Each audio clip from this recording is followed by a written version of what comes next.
Hello, everybody. Welcome to the Write or Die Show. I'm your host, Randi-lee. On the show, we interview other writers and we talk about mental health from their personal journeys. If you have not already hit that like and subscribe button, go ahead, do that now so that you never miss an episode.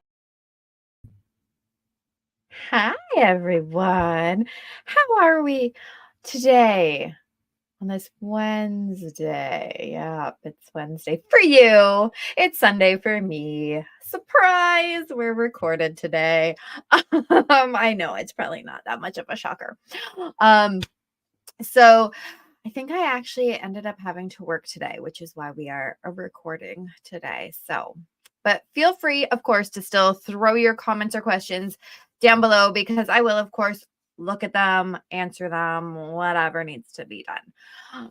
So with that out of the way, let's get our guest on. Here we go. Hello, this is Kim. You're on this side. I wanted to go that side because like looking at you, you're over there, but really over here. Welcome, Kim Olver. How are you? I'm doing great. Thanks so much, Randi-lee. So is the wall behind you purple? It looks purple. It is purple. Yes, It's it is. my favorite color. Me too. We have that in common too. And we're both Libras. It's almost our birthdays. Yes. Oh, excellent. So other than being a Libra and loving purple, the best color, tell us a little bit more about who Kim is. All right. Well, there's a lot to tell, but I'll start with I'm a mom. I'm a grandmom. I had 2 sons who each had 4 children. So I only did the work of 2 children and I get the benefit of 8 grandchildren. So lucky me. You know what? I'm sorry, but I always tell people, don't be a parent, just be a grandparent. It's way more fun. It totally is. And I basically got to do that. But I did have to go through the parenting, but only with 2. So I am a counselor by education. I'm a licensed clinical professional counselor here in Chicago. And I really think that our mental health system is broken. I'll use the word broken. And there's so many things about it that I think are not right. And so when the pandemic came, I'm mostly a speaker. I always have clients because I don't ever want to be the speaker that teaches and doesn't do. So I always have a caseload, but I also teach, and I teach choice theory and reality therapy, which is the work of Dr. William Glasser. And over the years, I have had what I call stress points in my life where I really had to stop thinking about choice theory academically and actually put it to use in my life. So just some of the highlights, or we could call them the lowlights if you want. I like that. My husband got sick. He had leukemia when he was 33, and he later died at 37. So here I am, the mom of 2 teenage boys who were very strong-willed, testosterone-filled teenage boys, and their rock, the one that had the control in the family, died and left me, an ineffective mother, with these 2 crazy boys. So that was the first stress point. I had to figure out how to parent, and I didn't want to parent the same way my husband did because I just didn't have it in me. But I knew I couldn't continue to parent the way I did with him as a partner because I wouldn't raise responsible boys. So I had to change what I was doing. So that happened. And then Kyle, my youngest, when he turned 18, well, actually the week before his 18th birthday, he told me he wanted to join the army and go fight in Iraq. That was probably harder than even going through the death of my husband, was signing the papers because he was a week ahead of his birthday. I went to the recruiter's office with him and put my signature on those darn papers. Oh my. And he did, in fact, go to Iraq. He had his 19th birthday there. And then when he got back, he volunteered to go a second time a couple of years later. Wow. So I'm happy to say I lived through that. He also did, but it was touch and go for me more so than it was for him. And then I had a situation where I found myself in Phoenix, Arizona, and I had an extra day and I decided I wanted to cross something off my bucket list. So I went up in a hot air balloon, which was I want to do that. I want to do that so much. Well, then maybe I shouldn't tell you the second part of my story. Let me take my headphones out. You can tell everyone else. Okay. Bracing myself. I'm bracing. Okay. I'm ready. Well, I'm ready to tell you it was a fabulous experience. And I hope that you do go up in a hot air balloon. But we had a very unfortunate, freaky, weird accident. And I broke both my legs and I was in a wheelchair for a couple of months. They told me I'd be in the wheelchair for 4 months. So luckily I got out of there in 2. And the doctor said he had no other explanation than the attitude that I brought to my therapy. And that all came from choice theory. So then I'm too curious. How did you break both legs? Well, it didn't happen in one fell swoop. So that would be too easy. No. No, we were descending and there was some unforecast wind that was pushing us into a mountain. So our pilot tried to take us up over the mountain, but the valve got stuck and he couldn't go up. So he had to go down. And on the descent, which was pretty fast, he hit an ironwood tree and I broke my right ankle. And then he kind of wiggled us out of there and the balloon whipped around and we hit it again. And I broke my left leg in 3 places. So that is a complete freak accident. Yeah, it was freaky and weird and it could only happen to me. Nobody else in the balloon was hurt, just me. There was one woman with a bloody lip, but that was the worst of it. So anyway, I had all of these things happen in my life and I had to do something to cope, right? I mean, these were not easy things. And so I found leaning into choice theory and putting it to use in my life in a way that I had never done before. It was very academic to me, but it became extremely personal when I was going through these things. And then COVID happened. Mm-hmm. And I'm a speaker. I do public speaking and all of my work got canceled because nobody was having gatherings. And the people that hired me didn't want me to do it on Zoom. They wanted to wait till I could be there in person. Yeah, which I get it too, but my bank account wasn't feeling that. Yeah, that doesn't get it quite as easily. Right.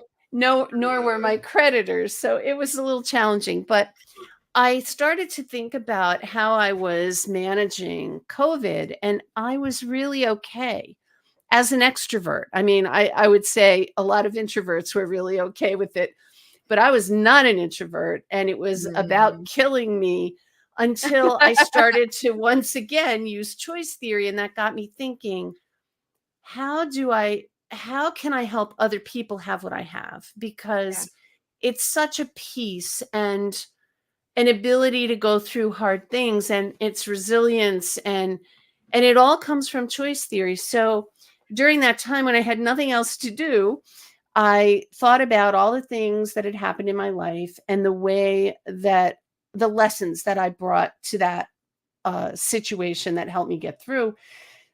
Okay, question first. Sorry, because you keep saying choice theory, but of the over 200 episodes, I don't think anybody has said what that is. So if you want to explain just a little bit what the heck that is. Okay. So choice theory comes from William Glasser. He took it, at least the basis of it was an engineering theory about perception. It was called perceptual control theory.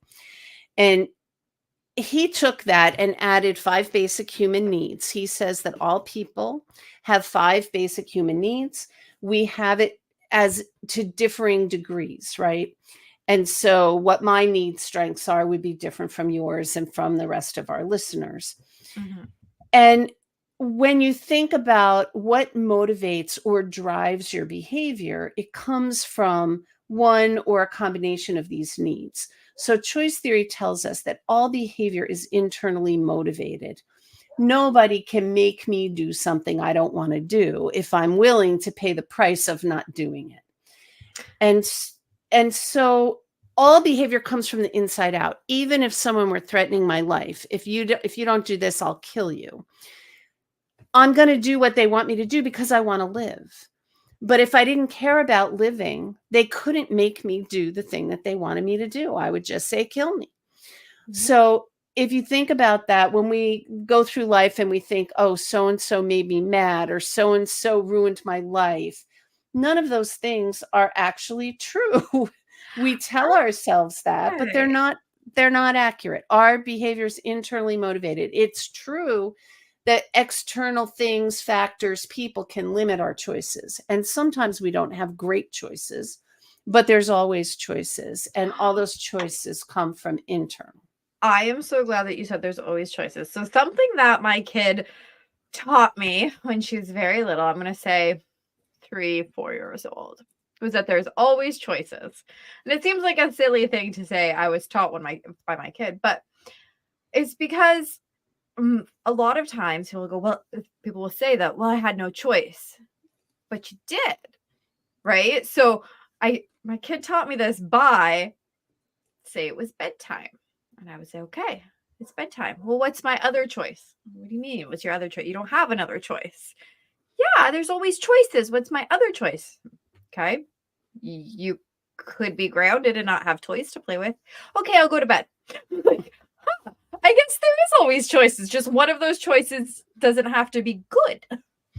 And I would add to that, I could pretend to go to bed, wait for you to leave me alone, and then I could take a book out and read a book, which is what I did as a kid many, many nights. I think probably by the time she was 6, 7 and able to do that, yeah, but at 3, not so much. Right. You may not be reading too many books at 3. There was definitely a lot of nights, though, I could hear her just singing to herself. Yeah. Like just keeping herself awake in some way. But yeah, I was like, oh, yeah, I guess there is always a choice. So that is, I didn't know that there was a term for it, choice theory. Choice theory. And so I created 6 principles that I came to package and call mental freedom. And if you adopt these 6 principles, you will greatly expand your mental freedom. And I started to do beta groups, kind of testing it out, seeing what am I missing? What do I have to add? And I did that during COVID, and I made some improvements, and I've been using it since then. And now the book is out. I wrote the book, Mental Freedom, and it was published July 1st. It's on Amazon and Barnes and Noble and everywhere books are sold. And it teaches the 6 principles. What I really love is when people decide to have a mental freedom experience. And I get to, with groups of people over Zoom in 6 sessions, I teach every principle, the things that you need to know to be able to, what I say is grow yourself bigger than anything that happens to you, so that you can handle the things. Terminology. Yeah, because that's one of the things that I think is wrong with our mental health system. A lot of times we play into a person's feeling that if something bad has happened, if you've experienced trauma, that somehow you're broken. And you're going to need somebody holding your hand for the rest of your life, or you're going to need some kind of medication for the rest of your life. And I believe, and I know, as sure as I'm sitting here, it's not really a think and a belief, because I've done this with multiple people now. You are not broken. There's nothing wrong with you. Something horrible may have happened to you, but that doesn't mean that it has to forever change the person that you are. You can find your way back to yourself. Yes. The problem is it doesn't define you unless you let it define you. And the problem is a lot of people don't know the things that I have in mental freedom that I've shared in the book. And when you know it, then you get to decide, do I believe these things too? And am I willing to apply them to the areas of my life that are causing me challenges? And if you do, you'll experience some additional mental freedom. If you apply all of them, then it's going to really increase your mental freedom. So some people hear some of them and they say, yeah, that one's not for me, or it's not for me yet. I'm not ready to go there. That's fine. Every single thing in mental freedom is invitational. It's not prescriptive. It's just, here's some information. And it's psychoeducation. I'm not doing therapy, although I'm qualified to do therapy. I'm not doing therapy. I'm just giving you information. And then during the sessions, you think about your life and you say, where do I need to apply this? And it might have nothing to do with the reason you came in to see me. It might be something completely different, but you apply it in the area where it makes the most sense. And then you come back the next time and you share how things went. And then we go on to the next principle. So in 6 sessions, I'll give you all the information you need, and you'll see what it does for you because you personalize the information. It's not just reading the book and keeping it here. It's taking it, I call it the head, heart, and hands of mental freedom. You read it, you learn it in your head, you personalize it, you use it, then you experience it in your heart. And then there may come a time when you want to share it with other people, and that's the hands part. But don't try to share it until you've experienced it in your heart. It's not going to be effective that way. Yeah. Oh, interesting. So I want to go back a little bit though, because I'm curious. After your husband died, because I feel like this is something that a lot of people can, well, hopefully not a lot, but that people can resonate with, is that the loss of somebody, whether it's a spouse or somebody else, the loss of somebody who plays such a significant role in your day-to-day life.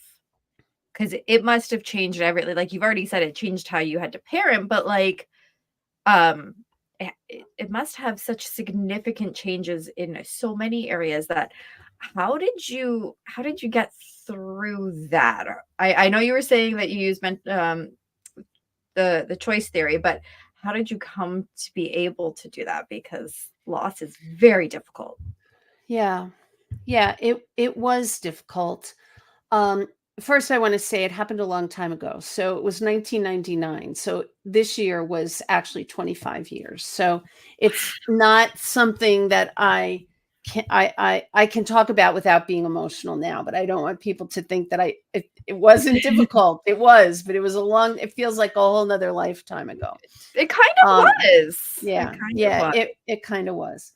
But I remember very clearly. So I know that when people lose someone, sometimes it happens very suddenly, and sometimes it happens over time. My situation was that it happened over 4.5 years. Yeah. So I grieved the loss of my husband right up until the day he died. And when he died, I felt relief for him that he wasn't suffering and fighting this losing battle anymore. So it was different for me than, say, someone who just lost somebody, they had a car accident or a drug overdose or something like that. And it just happened. And 1 minute, like sometimes those stories are heart-wrenching because the last thing you said to the person was something in anger, and then they're gone and you have to live with that. So that's a whole nother thing. But mental freedom would cover that. So let me give you an example. It's actually the last session of mental freedom. I save it for last because I think it's the best, but I call it appreciating the glow. And this comes from John Demartini's work. John Demartini wrote a book called The Breakthrough Experience. And in that book, he talks about the periodic table of elements of all things. And he talks about how every element in our natural world has both positive and negative charge, and those charges are completely balanced. It has the same number of protons as it does electrons. And from that, he hypothesized that our life experiences are exactly the same way. So my husband died. That was painful. If I were to give it a number, say between 0 and 100, as how painful it was, I would give it about an 83. And what that means is that there's 83 positivity associated with my husband dying. I just have to figure out what that is. And I find that to be the work of grief.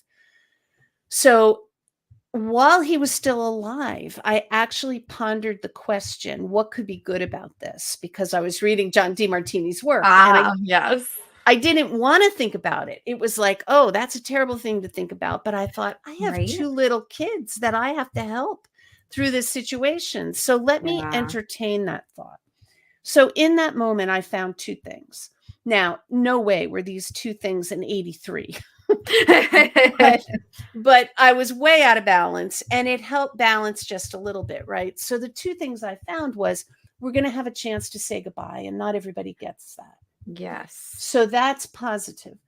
The other thing I said was that my husband was a workaholic. He was a mechanic, and he worked day and night. A mechanic? No way. You and I are the same person, Randi-lee. I even have a brother named Randy. Oh my gosh. So anyway, my husband was a mechanic, and he worked a lot. And then when he was home on the weekends, well, he worked on Saturdays because he would get overtime. And then on Sundays, he'd work on our cars. And he didn't spend a lot of time with our kids.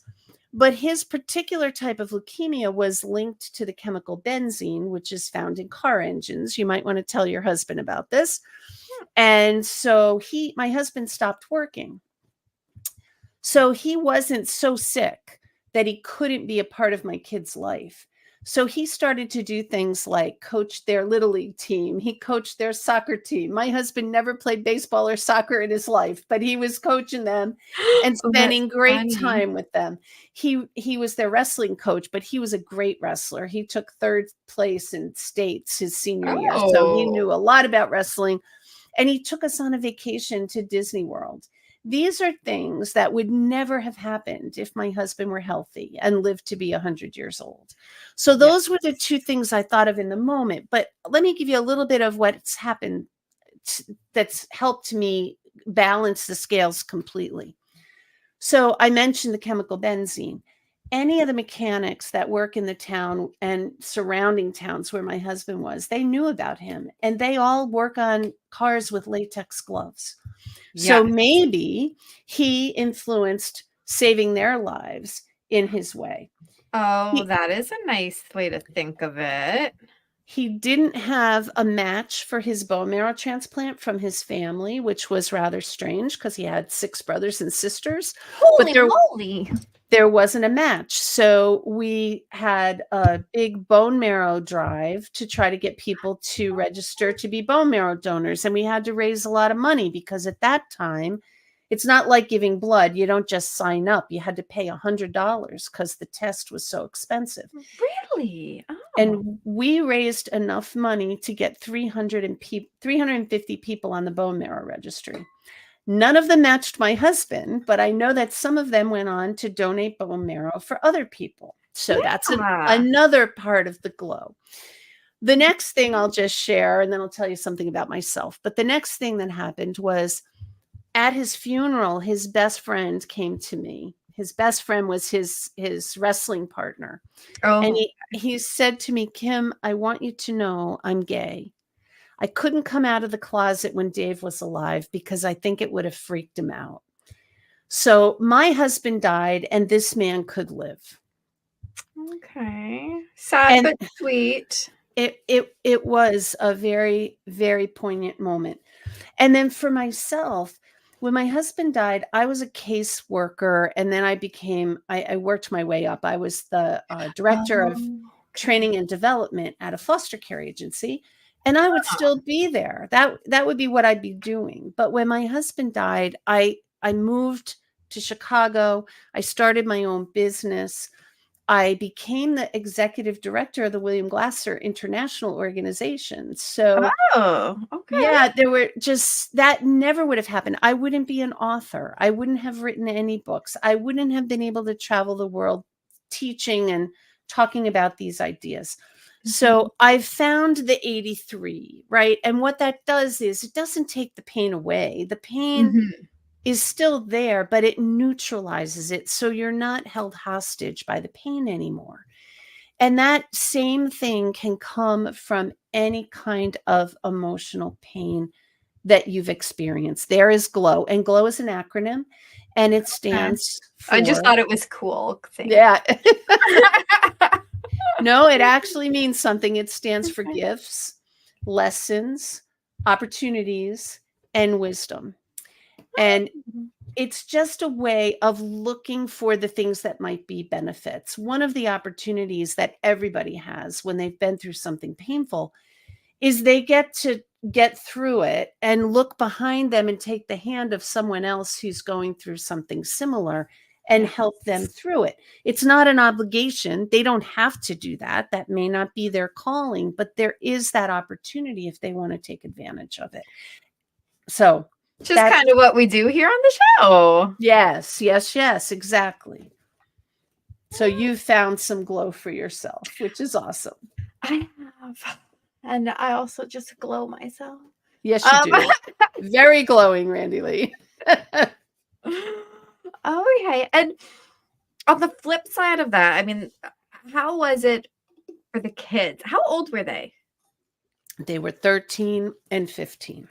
Oof. So at that fun teenage years. Yes. I mean, it's never good to lose a parent, but those teenage years are tough as it is. Yeah. Really, really hard, because I'm not one of these women who says I had to be a mother and a father to my kids. I don't know how to be a father. I don't know how to be a man. I don't know how to teach my children how to be men. I know how to teach them how to be men that I might be interested in, right? But I don't know how to teach them how to be a man. I'm not a man. I was very fortunate that there were many males in my life. I have 2 brothers. My husband had 2 brothers. My dad was still alive. He still is alive. Oh. There were coaches, teachers that stepped up and played a small role in my kids' life in terms of being that male mentor that they were able to look up to. So you say a small role, but I feel like probably a much bigger role then.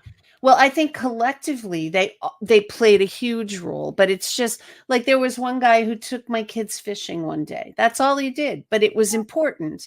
Yeah. There was another man who was my youngest son's principal at school who, the day that my son Kyle said, "I'm not going to school today. You didn't wash my favorite pair of pants." That was his reason. I've done that as a teenager, except it was a jean jacket. And I knew that I couldn't force him to go, but I said, "Look, Kyle, I'm a child welfare worker. I can't just let you stay home from school and do nothing. I'm going to have to stop at the school and let them know what's happening." And I think he thought I was bluffing, but I went into the school and I sat down in the principal's office and I said, "I don't know what to do. Kyle won't go to school today." And he said, "What's your phone number?" And I gave him the phone number and he dialed up Kyle and he said, "Kyle, get ready. I'm coming to get you. You're going to school." And he said to me, I was 13 years old when my dad died. Now, what are the odds of that? It was like he was an angel here on earth just to help in that moment. But that's what he did. And that was what Kyle needed in that moment. So there were all of these people that stepped up in a big way, in a small way, but they did what they did, and it really made a difference. And I think people don't realize how impactful a singular small gesture is. Like you said, that, the principal did that one day. Somebody takes them fishing, like such a small thing for the person doing it, really. Like, okay, let's go fishing. I want to go fishing. You want to go fishing? Okay, let's go. It'll just be a fun time. But the impact it actually has and the lasting impression on the person is far greater than what we actually think about in that moment. So those small things, they really do make a difference. Yeah, they really, really do. Oh, that gives me goosebumps. What would you say, though, to a parent who maybe just lost a significant other and they're just like lost, but they got to push on? Well, I would really say read Mental Freedom and give me a call. That's what I would really say. But other than that, no, the thing that's so important, and I think that it's important, and I don't know how to give people this, but I think it's important to remember that your child needs you. You can grieve. Of course you're going to grieve. You can't stop grieving if you wanted to. But you need to know that that child is watching you and they're learning about grief from what you're going through. So you need to be intentional about how you're going to manage. And I don't mean pretend everything's fine when it isn't, because that's not going to help your child either. Because what is your child going to do when your child just wants to sit down and cry? It's okay to feel those things, but to be intentional about it and know this is what I want my child to know. And this is how I want to be when I go through this grief. And always, if you need professional help, get some professional help, but make sure the help that you're getting is help you move forward and not just stay in that sad, grieving place. That is some good wisdom. I don't like to say advice. We don't give advice on the show. We just give wisdom. Yeah. So as a lot of people know, a lot of listeners, I've had some loss in my life. Most recently, actually, which I have not shared on the show yet, because it was still too fresh. But my little sister, recently died. Randy. Yeah, it's about 3 weeks now, so I might cry.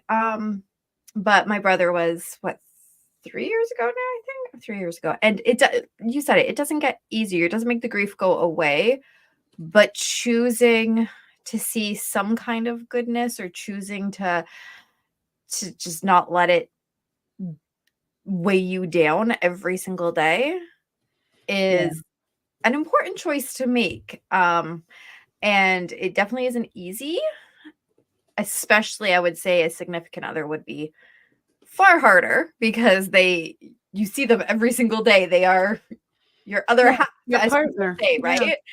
Yeah. But no matter what loss it is that you are experiencing, it's okay to cry. You said it, and it's so true. It's okay to cry. You might cry randomly sometimes without a warning.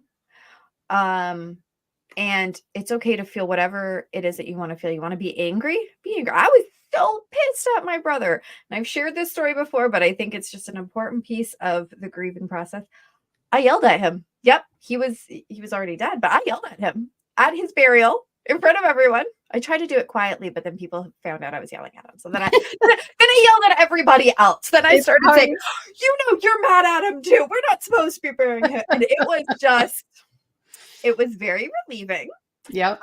And apparently I feel like anger is part of my grieving process, because last weekend I kind of exploded on my husband. And afterwards I said, it's not you. It's just everything that's going on. And I was like, and the house is a disaster. It wasn't any more disastrous than it always is. But the house is a disaster. And I don't know what's happening with Jen because we haven't actually buried her yet. And I don't know what's going on. And I was just like, I just lost it. Because when you hold it in, not that I was totally like, I cried, whatever, but I still had to you still have to get up and go to work and do whatever after your couple of days of bereavement. So then you kind of have to compact it while you do day-to-day life. And then it was poof. So everybody grieves different. And I just wanted to share that little bit, because we're all different. We're all going to grieve different, but finding some kind of okayness in the death, some kind of good in the death is important.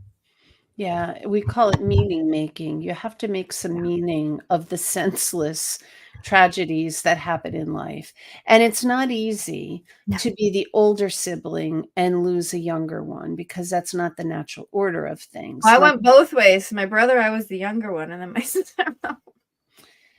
And so there's got to be some survivor guilt involved in your day-to-day life, because why did they leave and you're still here? And that's just, again, trying to make meaning, but that's not the kind of meaning making that's going to help you feel better. That's going to help you feel worse. So you want to You want to focus on, you had these two individuals for as long as you had them, and how lucky were you to have that?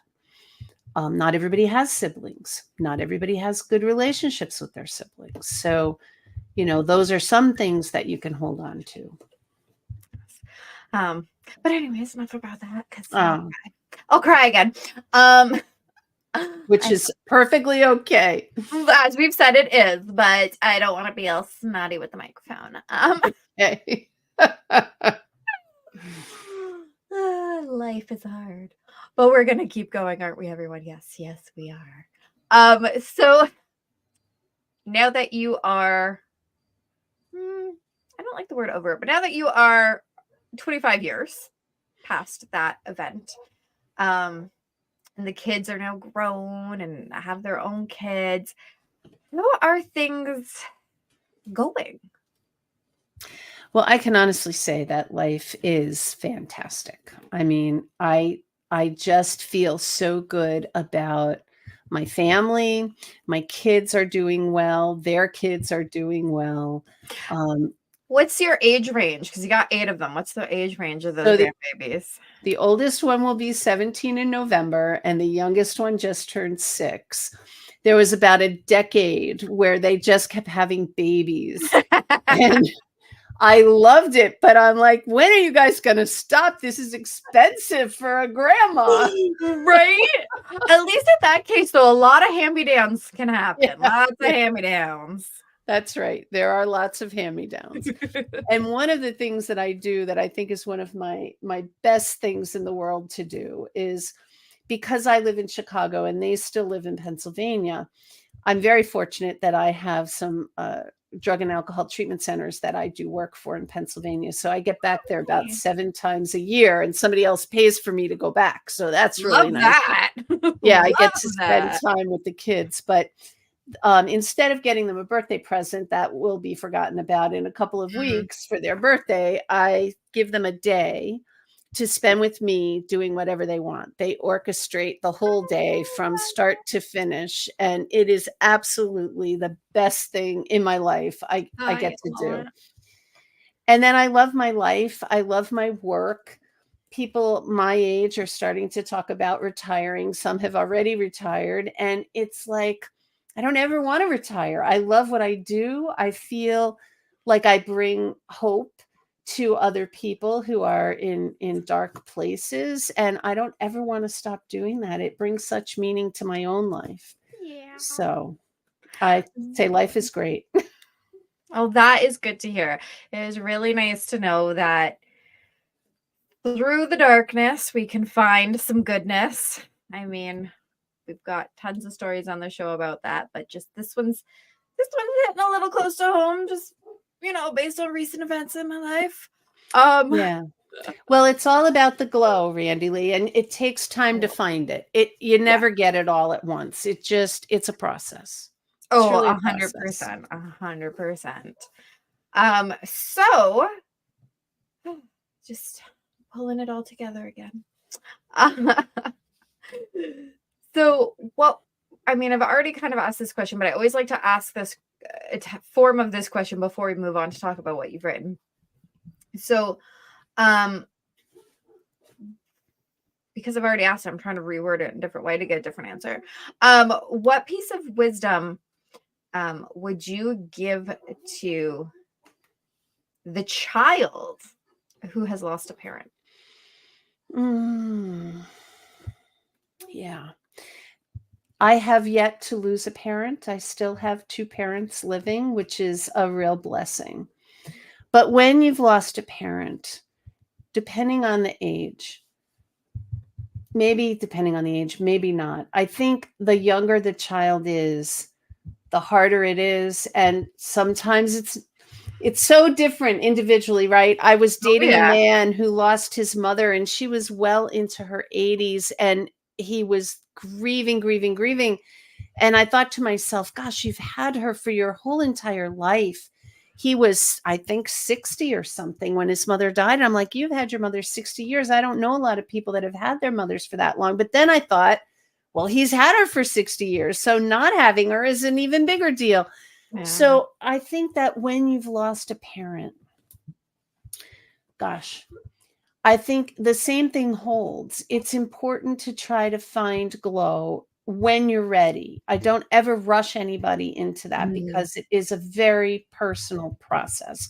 I just want people to know that it's there. I can guarantee you it is there. It's just when you're ready to look for it. And feeling the pain is part of the process. But there's one other thing that tends to go along with that, and this goes along with almost everyone who's experienced trauma, because I'm a trauma specialist. And the first lesson in mental freedom is about responsibility. And the way to get maximum mental freedom is to take responsibility for what's yours. For example, your own happiness, getting your needs met, your own behavior, your own thoughts.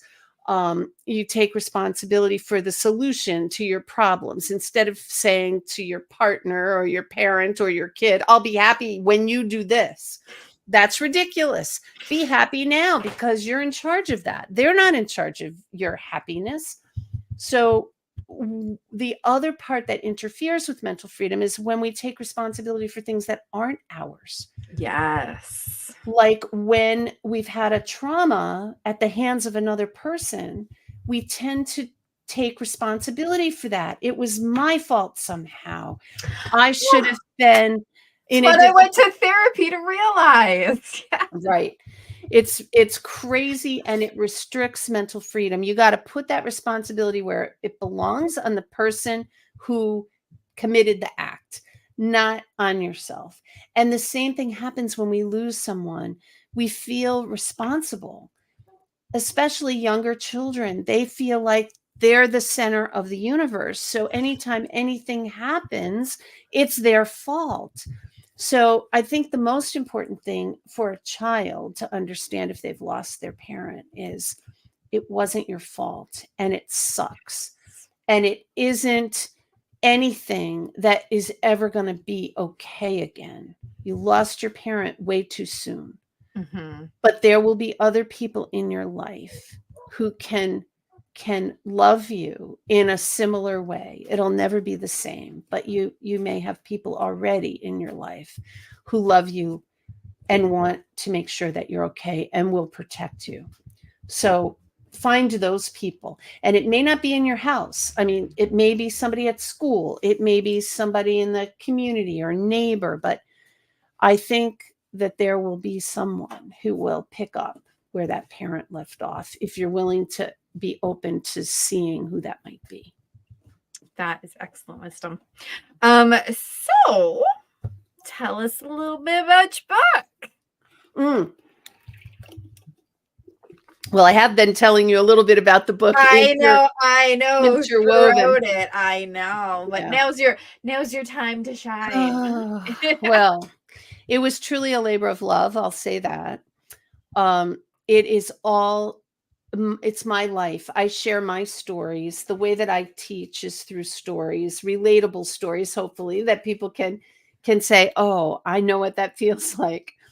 And I use client stories too. Sometimes I've had clients go through this process and had unbelievable things happen for them. And it's just so rewarding. And I even have a certification process where I certify coaches and counselors to become certified, and they're using it too. And they get supervision from me. And it's super exciting for me to hear how they have had magical moments with their clients too, using this stuff. Yeah.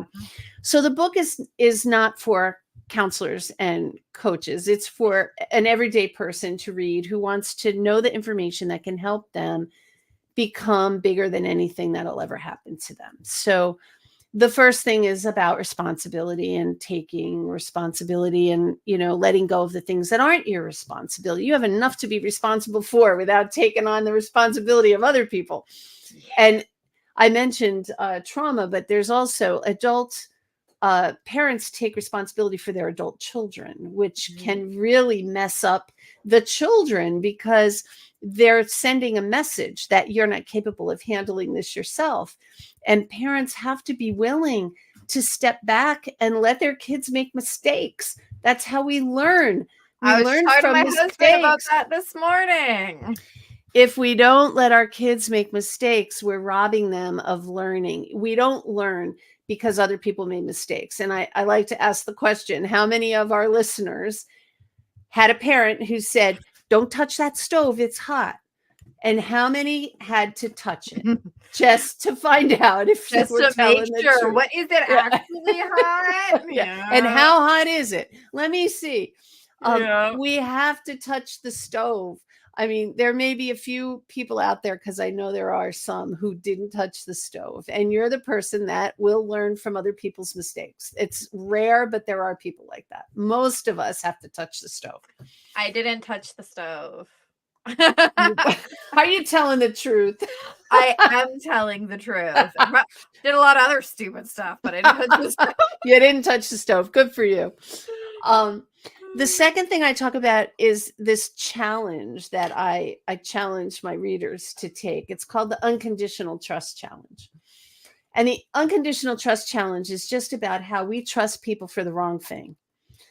If you say, I trust you to someone, what you actually are saying is, I have a picture of who you are in my head and the way you're going to act. And I'm trusting that you're going to match my picture. And if you don't match my picture, then I come back and say, I can't trust you. Yes. That's such a setup. It's really a silly game that we play. Instead, I tell people the Unconditional Trust Challenge is trusting everyone to do one thing that I know for sure they're going to do. Every single person, if you look at them at any moment in time, is doing the best they know to get what they want in that moment. Doesn't mean they're doing their best. It doesn't mean they're doing anything good. It just means that they're doing the best they can to get what they want. Maybe what they want isn't what you want them to want, but that's what they're doing. And so when you put on that lens and trust people for the right thing, that gives you a whole lot of clarity. Now you can see who this person really is. You're not looking at them through the glasses of who you want them to be. You're looking at them through the glass of, I see you now. You're doing the best you can to get what you want. I can't be mad at anybody for doing the best they can to get what they want. Yeah. But I might want to distance myself from that person. I might want to put some boundaries around our relationship. Right. What you want isn't what I want. So right. That's right. Or I might want to dive head first and say, this is awesome. Or I might actually need to completely end that relationship. But that's part of taking responsibility, right? That's the first lesson. So the Unconditional Trust Challenge is really helpful with people who either maybe didn't have the parents that they wished they would have had, or if they have regrets about themselves, that they've done terrible things, because the Unconditional Trust Challenge also applies to them. So I do some work with counselors who are working with addiction. And that is such an important exercise, to have a person think about maybe the worst thing they've ever done, and going back in time as the person they were then, not as who they are right now, knowing what they know now. They have to go back as who they were then and ask them, were you doing the best you could to get what you wanted? And they resist the answer that they know is true. They were absolutely doing the best they could to get what they wanted, but they don't always want to embrace that. But the idea is that when you can see that, you can give yourself some compassion because of what you wanted, because of the best behavior you had to get it. And then you can forgive yourself. And that is so important, to be able to move on and move out of that addictive behavior, is to be able to forgive yourself. So that's the second thing. We talk about language. We use some horrible language with ourselves that's so disempowering. Oh, we are our worst enemies. Definitely. Yes, we are. Yes, we are. The things we call ourselves, I mean, I tell myself sometimes, oh, that was stupid, Kim. No, it wasn't stupid. Right? Yeah. All the time. Right. Or what an idiot. You know, you say those things, but there's also some things that we say that just aren't true, and they put the power somewhere else rather than with us. So we'll say things like, Well, you made me so mad. Well, that's not really true. I'm angry, and I'm most likely using my anger to get you to stop doing what you're doing. You didn't make me angry. I'm employing anger to get you to stop. And what Yeah. that's a whole nother concept. That's my fifth lesson. I don't really have time to get into that, but one of the biggest things I focus When on, you read the book. right, when you read the book, one of the biggest pieces I focus on when we talk about languages, we often say, I can't, I don't, or I have to do something, right? I have to do that. I don't want to go to work, but I have to go to work. Or I don't want to make dinner tonight. I have to make dinner tonight, you know? And what I say is, you don't have to do anything except for one thing. And that is, one day, eventually, we're all going to have to die. It's not a secret. We have to go through that. Yeah. But everything else is a choice. People say, oh, death and taxes. But I know people who don't pay taxes. You don't have to pay your taxes. You might get fined. You might go to jail, but you don't have to pay your taxes. You don't have to In pay Canada, we don't have tax jail. We're good here. Oh, good for you. I'm just kidding. Please, everyone, pay your taxes. You don't have to take care of your kids. There are agencies that will take care of your kids if you're a terrible parent. There's all kinds of things, but we do it because we want to. And we have to get in touch with the reason why we want to. Why do you want to go to work? You want to go to work so you get paid so you can keep the lights on. And so you have a house and a car to drive. Right. And you want to take care of your kids because you love them and you want them to have a good life. So stop telling yourself you have to do things, because imagine the weight on your shoulders if all day long you're saying, oh, I have to do this. I have to do that. I have to do that. Instead, say, I actually want to do this, and find the reason, and it changes everything. You lift up your head, your shoulders go back, the weight falls off, and it changes everything. And yeah, I admit it's a little Jedi mind trick you're playing with yourself, but it will change that experience. And then the fourth thing is about the stories we make up in our head. And everybody knows we have stories in our head. And if you don't think you do, have you ever walked into a room where people were talking and as soon as they saw you, they stopped talking? You have a story about what was happening. And the story usually is, they were talking trash about me. And they might have been. I'm not here saying that they weren't, because that could be true. But what else could be true is the thing that I want people to start asking. And I don't want the answer to be something so fantastical that your brain can't even believe it. Maybe they were talking about buying me a flight to Paris so I could go and see the Eiffel Tower, right? That's probably not what was happening.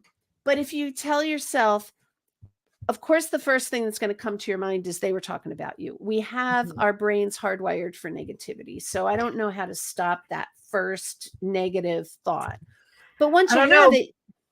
But sorry, we just had a new merch drop for the show, and it says, don't believe everything you think. Perfect. That's perfect and aligns with this. Think some new things. Ask yourself what else could be true that could help you feel better. And one of the things that just makes sense is they were having a private conversation that you weren't a part of. So of course they stopped talking when you came in. It's not about you. So right? that Not would help. Everything's about you. Right. And you're never going to know the answer to whether they were talking bad about you or whether it was a private conversation, but you can tell yourself something that helps you feel better. And then the fifth one is about emotions, and that's too complicated to get into in a short period of time. Read the book. And the last one is appreciating the glow and being able to find the glow. Which we definitely talked about. Yeah. And so those 6 things, I keep waiting for someone to have a situation that one of those doesn't apply to. And we haven't found it yet. And we've been doing this since 2020. I'm not saying it won't happen. And if it does, there'll be Mental Freedom Volume 2.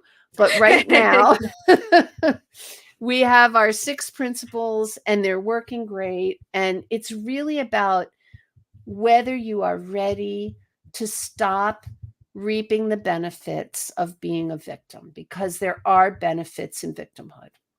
Yeah. And if you're getting the benefits and you're not ready to let them go, you're going to hate mental freedom. Not going to want it. But if you're tired of that, and if you want something different, then mental freedom just might be for you, because I think it can really help. So, and where do people pick up the book? Well, it's on Amazon, it's on Barnes and Noble online, and you can get it from any bookstore. They can always order it. So if they're not carrying it, so you get it anywhere. And where do people follow you? My website is Olver International. That's OLV as in Victor, ER, international spelled out.com. We have a lot of things at olverinternational.com, but mental freedom is the main piece of work that we're focused on right now. Excellent. So thank you so much for coming this evening. So yes, everyone, we recorded in the evening. It's getting late. And everyone else can enjoy their day. Yeah, right. Thank you so much for having me. It's been a wonderful conversation with you. Thanks so much. Even though we had some technical difficulties at the beginning, but we got it worked out, guys. We did. We overcame. We found the glow. Yes, yes. For sure. As always, thank you so much for the amazing guests that we have on the show. Be sure to check out their links down in the description below. If you want to support the channel, go ahead and check out our merch store. We've got some very cool things on there. That's my favorite. Sorry, I'm busy ending the stigma. But there's some other very cool designs. 10% of the proceeds always goes back to the Canadian Mental Health Association. Be sure to follow us on Facebook at RB Media, because we have some great new shows coming up and you never want to miss any of those episodes. And remember, the only way to end the stigma of mental health is to speak openly and honestly. Bye.